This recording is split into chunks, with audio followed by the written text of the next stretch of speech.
Ora viva pessoal, sejam bem-vindos a mais um vídeo. Hoje nós vamos suportar a teoria que foi colocada ontem aqui no canal do YouTube. Se vocês não viram o vídeo, está acima, isto para quem está a assistir através do YouTube. Malta do Twitch, já sabem, podem sempre ver nos vídeos ou do YouTube ou mesmo no canal do Twitch. Nós vamos ver uma partida que para mim é brutalíssima, espetacular, do Alexander Alekhine. O Alekhine joga contra o Royal Palais Club, espero estar a dizer isso bem, se é um francês, portanto é na França, portanto um clube de xadrez francês, e o Alekhine vai jogar o ataque Spielmann, a tal abertura que nós estivemos a analisar, ou pelo menos começamos a analisar ontem. Então, vamos a isso.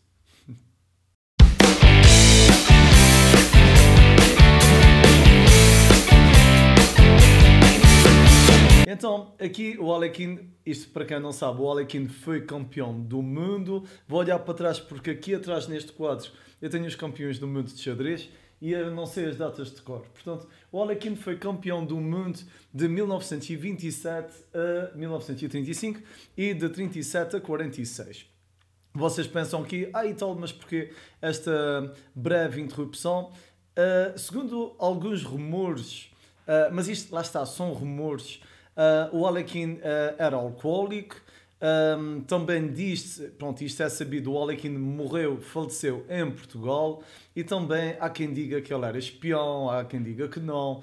Há uma série de histórias e de enredos por detrás da morte do Alekhine, porque aparentemente foi assassinado.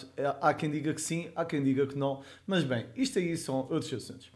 Portanto, como eu já tinha dito há pouco, o Alekhine aqui joga de brancas. Esta vai ser uma miniatura e este jogo foi feito em 1922 num clube de xadrez chamado Palais Royal Club. Portanto, um clube de Paris. Portanto, como nós já tínhamos visto ontem, o ataque Spielmann começa por E4, as pretas reagem com E5 e depois de cavalo C3 as pretas vão jogar cavalo F6, segue-se bispo C4 e então temos bispo C5, D3, exato. E aqui nós ontem tínhamos visto o lance D6 e a partir daí tivemos às voltas e voltas e voltas a ver linhas super interessantes, porque o que nós vimos ontem foi D6 nesta posição e após F4 as pretas avançavam o cavalo para G4 e vimos que isto era posicionalmente duvidoso para as pretas. Se tiverem curiosidade, já sabem, este vídeo foi portanto colocado ontem no YouTube e aqui no Twitch também, basta que vejam o vídeo anterior. Portanto, nós vimos a entrada do cavalo, vimos a entrada do bispo, depois vimos o cavalo aqui e também vimos a linha de H5. Agora, aqui na simultânea que o Alekhine fez, o pessoal não jogou isto. O pessoal jogou H6. E na verdade, H6 é jogável, é uma das linhas que a gente vai ver no vídeo de amanhã. E amanhã ou depois, ainda estou por acaso a preparar o material, e isto levanta aqui uma série de questões ao jogador das brancas. Portanto, se vocês estivessem aqui do lado das brancas, a primeira questão que se levanta é se o F4 deve ou não ser feito, e em relação ao lance de H6, se isto é um erro, é uma imprecisão ou não. Uma peça que salta à vista aqui no jogo das pretas é o bispo de C5. Este bispo de C5 é uma ótima peça e constantemente cria pressão no peão de F2. E portanto, como as brancas ainda não avançaram o cavalo, então o que é que o Alekhine vai fazer aqui nesta posição? O Alekhine, na realidade, tinha aqui uma série de opções. As mais normais são cavalo F3, ou mesmo dama F3 é interessante, A3 com ideias de B4. Também já havia alguma teoria com cavalo A4 para trocar imediatamente o cavalo pelo bispo, mas aqui o Alekhine também tinha reputação de ser um jogador atacante, ele não quis saber, então vamos a isso. F4. E agora aqui as pretas continuaram com D6 e se repararem o padrão é muito parecido ao que a gente viu, mas há uma pequena diferença. é a diferença do lance H6. Ou seja, num jeito de profilaxia, as pretas podem ter intenções de capturar o peão de F e depois do bispo tomar, as pretas podem jogar G5. Devido ou não, é um plano. E posicionalmente as pretas aqui estão melhor. Contudo, é uma vantagem mínima, não é nada decisivo.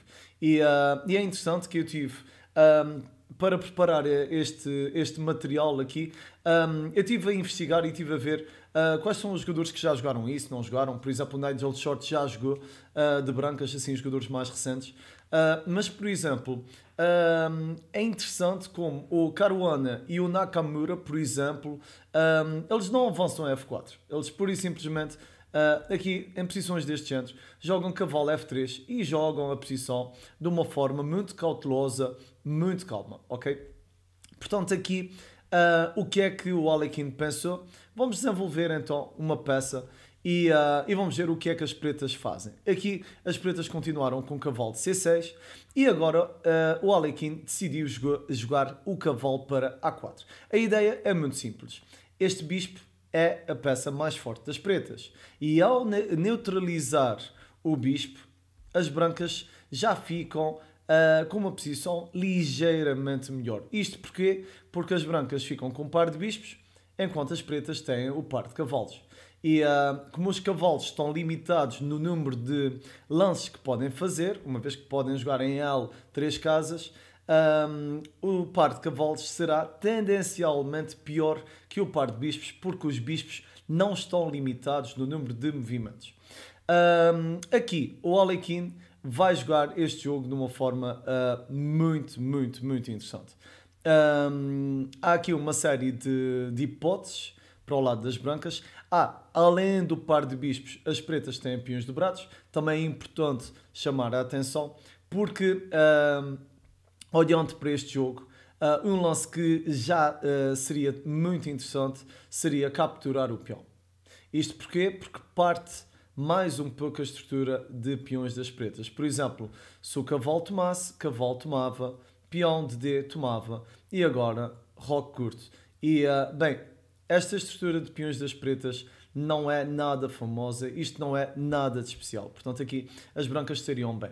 Em todo o caso, o Alekhine também era um jogador conhecido pelo seu ataque e, por isso, não faz sentido que ele tivesse, para ele pelo menos, que ele tivesse a trocar muitas peças, porque ele era um jogador que quando atacava era implacável e concretizava sempre. Portanto, ele aqui fez roque, que também não é propriamente um erro, é um bom lance.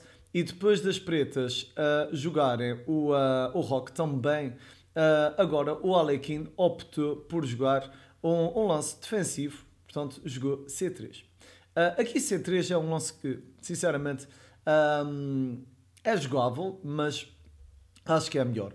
Melhor. Eu continuava a trocar, com a ideia de trocar também o cavalo, já abria a torre e, por exemplo, ideias deste género já seriam muito interessantes. Só para mostrar, isto aqui já seria uma posição muito má para as pretas. Isto porque, por exemplo, porque as brancas têm dama F3 com ideias de sacrifício de bispo em H e já ganham pelo menos um peão. Também, esta ideia também é interessante, com ideias de sacrifício. Ou seja, o jogo das brancas é muito direto e as pretas aqui já estariam em dificuldade. Em todo o caso, o Alekhine preparou com o lance C3 e agora o jogador das pretas jogou o cavalo para A5. Agora aqui levanta-se a questão. Devo trocar o bispo pelo cavalo, sim ou não, e porquê? Na verdade, nós para tomarmos essa decisão, nós temos de comparar o nosso bispo com o bispo das pretas. E temos de ver se, ao trocarmos este bispo, se vamos ficar pior ou melhor. A ideia é a seguinte. As pretas, ao jogarem o cavalo para A5, estão a lateralizar o cavalo. Significa que este cavalo, nesta posição, está a ocupar menos casas, porque os cavalos são a peça que mais sofre quando está em posições laterais. Portanto, este cavalo aqui está mal. Por outro lado, se o jogador das brancas, neste caso o Alekhine, trocasse o bispo, ele estaria a trocar o seu bispo bom e mantinha o bispo mau. Se bem que é um bispo mau relativo, não é? Não é assim tão mau. Mas é pior, o bispo de casas pretas é pior do que o bispo de casas brancas. Então, a ideia do Alekhine será tentar trocar este bispo por este. E assim, ele garante que tem uma posição ligeiramente melhor, porque fica com bispo e cavalo contra parte de cavalos. Ok? Ou seja, o Alekhine não jogou o bispo para B3, mas sim jogou bispo B5. Aqui havia outra hipótese, novamente, era tomar o peão. E isto era interessante, porque, por exemplo, esta ideia pura e simplesmente não resulta, porque peão toma F e o rei ficava completamente exposto. Por outro lado, a ideia de capturar aqui com o cavalo, com ideias deste género, também não, pura e simplesmente não resulta. Isto porquê? Porque o bispo pode jogar primeiro para D5, fazendo este lance assim intermédio, ataca o cavalo e, na verdade, obriga este cavalo a jogar lances deste género. Isto aqui é muito mal, não é? Porque B toma C e as brancas ficam com 2 pontos de vantagem. Portanto, linha muito gira, muito interessante, mas que não aconteceu. Portanto, cavalo em A, ele joga então o bispo para B5 e aqui as pretas vão cometer uma pequena imprecisão a nível posicional. As pretas vão avaliar que este bispo é uma peça muito chata e então vão decidir trocar também o seu bispo de casa branca. Na verdade, este bispo, neste momento, é melhor do que este. Porque este bispo tem esta diagonal toda, enquanto este está um bocadinho atado, está um bocadinho preso nesta diagonal e mesmo esta, bem, pode a qualquer altura ser fechada. Por exemplo, as pretas aqui podiam fazer um lance preparatório, por exemplo, dama E7, mesmo para não perder material, e depois do peão tomar, D toma, por exemplo, B4, aqui torre D8, era muito interessante e daria algum contra-jogo às pretas. Isto porque, na verdade, este peão não deve tomar, porque existe dama C5, que dá cheque e recupera o bispo. Claro, isto aqui bem jogado também para as brancas, penso que não daria problema. Bispo D2, cavalo de C6 e teríamos um jogo completamente diferente, com hipóteses para os dois lados, mas bem, as pretas falharam e, portanto, facilitaram aqui a tarefa ao Alekhine. Então, como é que isto continua? Muito simples, vou só aqui recuar. Continua com o bispo em D7. Claro, o Alekhine nem pensou duas vezes, então vamos a isso. Bispo toma bispo. As pretas continuaram com cavalo toma e levanta-se a questão. Porquê cavalo toma? A ideia do cavalo toma é que aqui as pretas estão à espera de B4 e depois de B4 cavalo de C6 e existem algumas ideias. Uma delas será jogar F5. Por outro lado, obviamente, há o plano direto de casa, dama, toma e cavalo toma, ganhando um peão. Portanto, aqui cavalo tomou e o Alekhine continuou com o temático F5. Este lance de F5 é para quem assistiu ao vídeo do ataque Spielmann, é um lance que a posição pede. Isto porquê? Porque eu, ao avançar este peão, eu estou a apontar para a aula de rei. Significa que é bastante claro que eu vou ter ataque na aula de rei. A ideia das pretas neste tipo de posição tem de ser necessariamente tentar rasgar o centro de algum modo. Por exemplo, aqui provavelmente a melhor ideia seria jogar cavalo de C6 e depois de lances como G4, porque aqui as brancas, regra geral, vão querer lançar um ataque de peões. A abordagem provável poderia ser cavalo E7, mesmo numa de tentar rasgar o centro, e depois de H4, D5.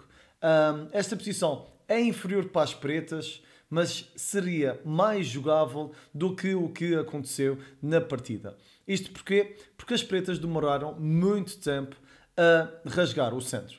Nesta posição, o que é que as pretas jogaram? Cavalo F6. E na verdade, cavalo F6 é muito lento, porque a ideia é esta, mas este peão pode cair, é difícil. Aqui, por exemplo, o Alekhine podia jogar B4, B5 e depois C4, fechando o centro. Contudo, ele descobriu aqui outra linha ligeiramente mais fraca, mas que também é interessante. Bispo E6. Aqui, obviamente, as pretas tinham de jogar D5. A ideia tinha de ser mesmo essa. E o Alekhine, por exemplo, poderia continuar assim deste modo. Por exemplo, se o peão tomasse, peão tomava e, evidentemente, a captura com o cavalo não seria benéfica devido ao sacrifício do bispo em H, destapando a dama. Mas lá está, novamente, o jogador das pretas não rasgou o centro. Demorou muito tempo a rasgar o centro. E fica aqui a dica para a malta que estiver a assistir. Se o vosso adversário criar um ataque lateral, vocês têm de contra-atacar no centro. E tem de ser o mais rapidamente possível. Porque senão vocês vão levar um tarião que vão deixar de jogar xadrez durante uns tempos, ok? Portanto, é importante que vocês criem contra-jogo no centro se o vosso adversário já tiver iniciado um ataque lateral. Outra ideia, por exemplo, poderia ser cavalo G4, de modo aqui a questionar as brancas, de modo a saber o que é que as brancas iam fazer ao bispo. Em todo o caso, aqui as pretas jogaram o cavalo C6 e agora isto foi apenas muito lento. O Alekhine avalia esta posição de forma perfeita e joga C4. A ideia de C4 é evitar que as pretas criem contra-jogo no centro. Ou seja, a nível posicional impecável de 5 estrelas, super Alekhine, fantástico. E agora este jogo está completamente controlado para as brancas. Isto não é possível e a ideia de tentar abrir o centro agora com C6 e D5 vai ser apenas muito lenta. As pretas jogaram precisamente isto, jogaram o cavalo para E7 e o Alekhine agora vai então atacar com tudo. H3, lá está, ele já pode fazer um ataque lateral. As pretas aqui já não têm grande ideia. Só para mostrar-vos, este plano do C6 é mesmo muito lento. Porque, por exemplo, as brancas aqui nesta posição podiam pura e simplesmente jogar rei H2 e se este peão avançasse, bem, na verdade isto é fruta, não é? Portanto, era difícil, provavelmente era mais difícil do que o que se passou, mas as pretas pura e simplesmente estavam perdidas a nível estratégico e jogaram o terrível, na minha opinião pelo menos, lance C5. E agora, pronto, o centro está fechadíssimo, está na altura das brancas atacarem com G4. E agora, já viram, o bispo está ótimo aqui, o peão já está pronto para avançar, o cavalo também está aqui próximo, a dama também poderá entrar em qualquer altura e as pretas têm as peças muito passivas, não é? E vão ter muita dificuldade em defender este ataque na aula de rei. Portanto, as pretas continuaram com cavalo H7, numa de tentar controlar esta casa, eventualmente, provavelmente com F6, mas isto é feio, não é? Até porque abre a casa de G6 e o cavalo ali em G6 parte tudo, não é? É apenas muito forte. E o Alekhine vai continuar como mandam as regras. Ele aqui, na verdade, já podia avançar G5. G5 já é muito destrutivo, mas não há necessidade de correr riscos. Ele joga primeiro Dama D, que é ligeiramente inferior. Já agora eu posso mostrar porque é que isto resulta imediatamente. Isto resulta imediatamente porque G5, cavalo toma. Tem de ser, não é? E depois do cavalo tomar, peão toma, bispo toma. E, bem, vocês estão a ver o ataque que existe para aqui, não é? Isto é brutalíssimo. A coluna está aberta, o peão pode avançar, a dama entra muito depressa, portanto, esta posição já seria facilmente ganha para as brancas. Em todo o caso, ele prepara com a dama em D2, mesmo a campeão do mundo, não é? E aqui as pretas seguem com rei para H8 e, bem, vamos a isso. O Alekhine vai fazer um lance que é um lance super criativo, super interessante e super duvidoso. Ou seja, ele faz uma jogada muito bonita, mas na verdade é um blunder. E as pretas podiam ter empatado o jogo por causa desse blunder. Aqui, o lance que esta posição está a pedir é H4, não é? H4, peão avança e é a loucura. O lance G5 também ganha imediatamente, mas o Alekhine, num modo fantasioso, decidiu jogar F6. E F6 é uma jogada que eu sinceramente, se jogassem isso contra mim no tabuleiro, epá, sinceramente, eu fazia uma vénia e dizia, fogo, tu jogas que te fartas, não é? F6 é tão bonito, mas à defesa, graças aos engines do século XXI, nós sabemos que isto aqui era defensável para as pretas. Aqui, eu vou deixar que pensem um pouco na posição das pretas e mesmo de modo a que pensem no que é que fariam, o que é que jogavam aqui do lado das pretas. E assim, à primeira vista, há duas hipóteses, não é? Cavalo toma ou peão toma. E a ideia é a seguinte.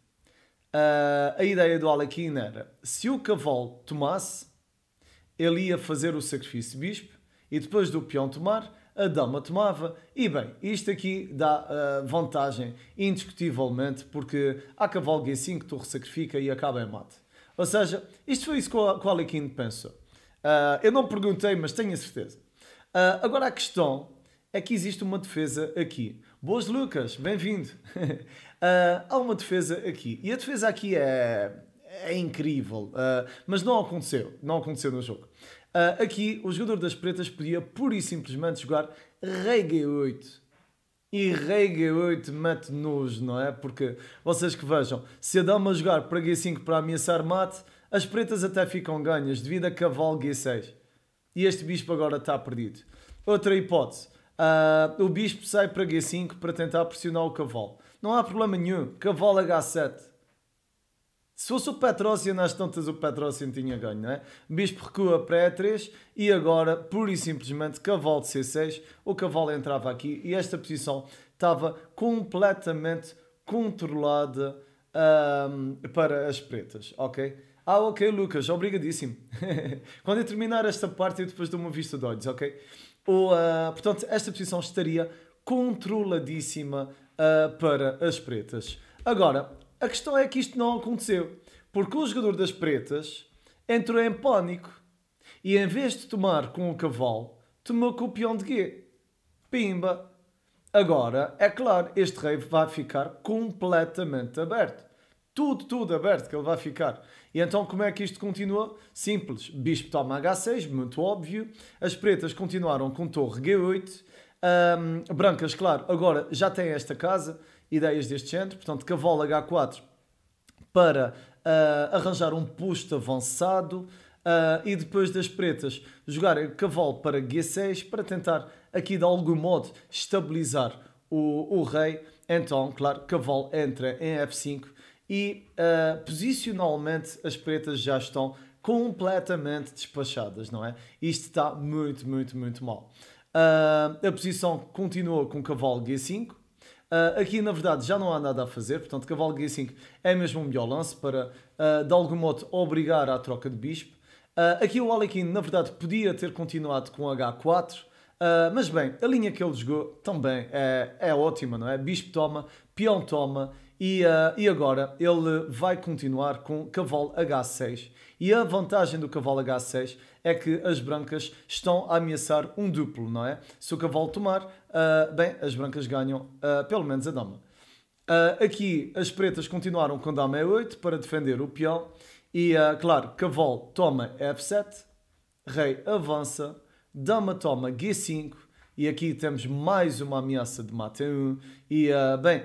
Era o que eu tinha dito ontem a vocês. Isto é um ataque Spielmann, nem é a linha mais agressiva, mas as brancas estão a castigar tanto as pretas por um pequeno erro, ok? E este pequeno erro acaba por dar num grande massacre. E é essa a beleza destas linhas de ataque, estas linhas agudas que colocam pressão no adversário desde o primeiro lance.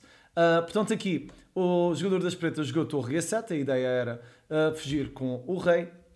E na verdade, agora isto aqui já tem dama H5 e não há mate porque o cavalo está a controlar aqui a entrada da dama. mas ele vai dar aqui uma volta e mostra porque é que ele é um dos melhores jogadores de todos os tempos. Cavalo H6 obriga o rei a voltar para a coluna, uma vez que a torre não deixa que o rei fuja, e depois do rei regressar para H, ele vai fazer um lance que novamente é o melhor. Torre F6. A ideia é muito simples, criar pressão aqui no cavalo.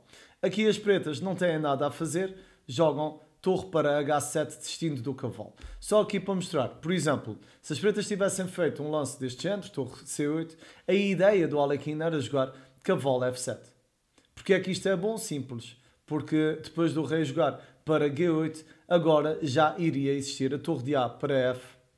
E, bem, as brancas já estão com as peças todas a criar pressão aqui no roque. O lance mais óbvio era mesmo a captura do cavalo. Em todo o caso, as pretas ofereceram logo a peça e o Alekhine aqui, claro, toma, obrigado, sim senhor. E eu ainda não interrompi este jogo porque vocês ainda vai haver um pormenor lindíssimo por parte do Alekhine. Não é o melhor lance, mas é lindíssimo.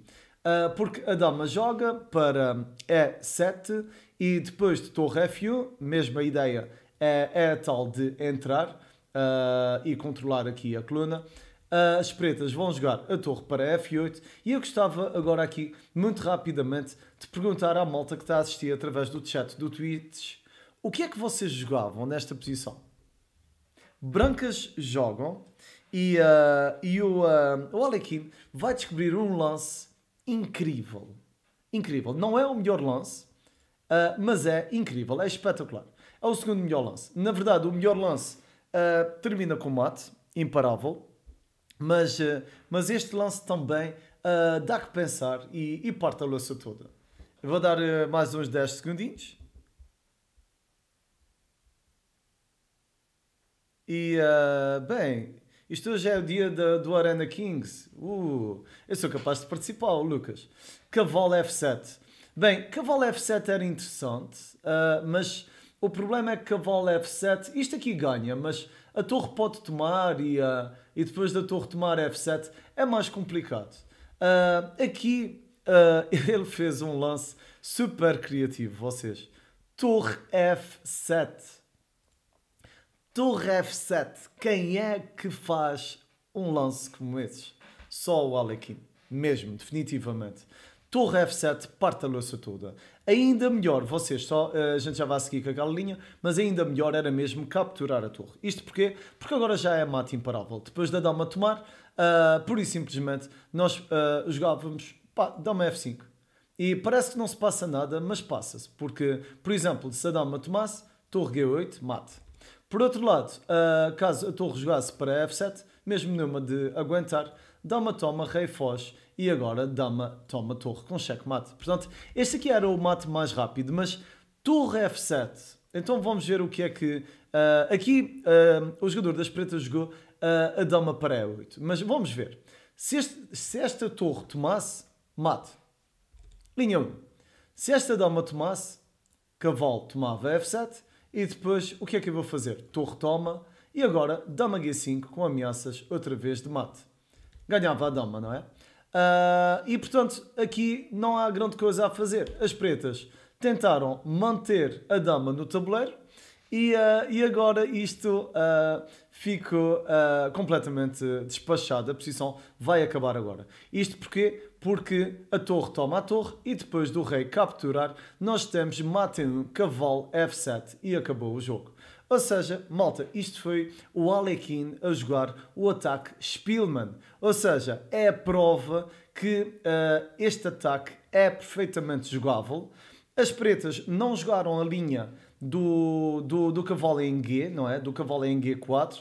Em todo o caso, a gente amanhã ou depois, a gente vai avançar com essas linhas e este vídeo, esta análise, acaba por servir também de introdução para o pessoal compreender quais poderão ser os planos para o jogador das brancas, ok? Eu vou só então aqui, já vou treinar, Lucas, e eu vou só então aqui fazer a análise do jogo, portanto, a precisão, não é? Do jogo do Alekhine com o Spielmann. Portanto, já temos aqui E vamos então ver. Lá está, 98.2. O Alekhine jogou com uma precisão de 98.2, enquanto as pretas jogaram com 42.4. Então, vamos ver. Aqui temos a teoria normal, tudo by the book, melhor lance, cavalo é o melhor lance, cavalo para trocar pelo bispo também é a melhor ideia, roque, lá está, ele continua, C3 também está correto, e agora bispo B5, tudo perfeito vocês. Ele não falha. Aqui é que é um bom lance. Bispo E3 é um bom lance. Melhor seria Dama C2. Bem, eu também, para ser sincero, eu percebo. A ideia era avançar o peão, mas não era muito óbvio. Cavalo recua, lá está, as imprecisões são todas feitas do lado das pretas. E depois de C4, cavalo recua, H3 com a ideia de G4. É tudo perfeito por parte do Alekhine. Cavalo recua para H7. Dama para D2, lá está, aqui é uma imprecisão, melhor seria H4, lá está, como tínhamos visto, e agora aqui temos o tal blunder do Alekhine, mas bem, é um blunder, mas é super criativo, é super fixe, eu pelo menos acho montes de piada a isto. Portanto, as pretas tomam e lá está, agora as brancas vão concretizar sempre a fazer os melhores lances, sempre a jogar de forma perfeita. Aqui, lá está, Dama toma G5 também poderia ser jogado, mas, bem, este lance, apesar de não ser o melhor, dá uma vantagem decisiva de 5 pontos. Agora ele continua com a melhor ordem. Aqui, as pretas cometem um blunder. E lá está, este lance aqui é uma vitória desperdiçada porque dá mate um lance depois, tal como tínhamos visto, torre toma torre era a melhor continuação, mas em todo o caso isto termina sempre com mate. Portanto, partida muito boa. E sim, Edgar, este é o cara da defesa, Alekhine, ele que foi campeão do mundo, ok? Bem, eu vou só então terminar este primeiro vídeo, pessoal, e regresso então em 2 minutinhos para preparar o layout do torneio, porque parece que, segundo aqui o Lucas, está a decorrer um torneio muito fixe e eu sou capaz de participar nele. Portanto, malta, dê-me só 2 minutinhos. Para a malta que está a assistir através do YouTube, pessoal, mais uma vez, muito obrigado. Já passamos os 1000 seguidores e, bem, isto agora é continuar a trabalhar para evoluirmos todos e para conseguirmos, então, atingir todos os nossos objetivos a nível pessoal e a nível de xadrez, ok? Até já, pessoal. 2 minutinhos, estou de volta.